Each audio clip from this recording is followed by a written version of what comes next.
Alors, Jean-Christophe Plantin, pilier peut-être l'avenir des humanités numériques ou digitales. Justement, quelle serait ta définition des humanités numériques ou digitales? D'une certaine manière, c'est la continuation des recherches déjà assez existantes en SHS, mais à travers le numérique. Après, du coup, tout dépend en fait qu'est-ce qu'on fait avec le numérique. Est-ce que c'est un outil de publication des résultats, comme on fait par exemple sur Hypothèse, ou est-ce que ça intervient un petit peu plus profondément dans les méthodes de recherche en fait tout simplement qui sont développées. Voilà. Alors, question un peu polémique ou pas. Est-ce que tu as une préférence sur l'expression d'humanité numérique ou l'expression d'humanité digitale?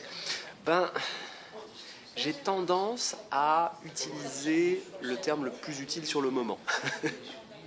Dans le sens où ces deux termes que tu proposes, ou alors Digital Humanities au sens large, en fait, c'est des mots qui sont plutôt des outils qui doivent permettre de faire qu'on se comprenne, etc.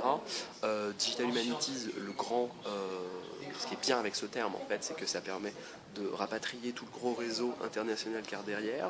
Après, humanité numérique ou humanité digitale, peut-être que ça permet de faire ressortir une certaine manière de faire, tout simplement, peut-être plus située. Mais bon, moi au final, au-delà des termes, c'est plus ce qu'on fait concrètement en fait, comme recherche qui m'intéresse. Alors justement, dernière question, quelles seraient, on va dire, les compétences les plus urgentes pour lesquelles il faudrait former sur ces projets d'humanité numérique, qui manqueraient un peu à l'heure actuelle? La formation aux choses ennuyeuses, comme on disait ce matin, c'est vraiment le travail de la paillasse numérique, si on veut, au niveau de du moins pour les recherches qui m'intéressent, donc plus orienté web quand même, tout ce qui est extraction de données en ligne, structuration dans un tableur Excel et visualisation. Ça, pour le coup, c'est des compétences spécifiques pour chacune de ces étapes, mais je suis sûr qu'on peut trouver un moyen de les enseigner ou de les partager de manière un peu plus facile, de manière que ce soit pas trop scolaire. Eh bien, merci Jean-Christophe.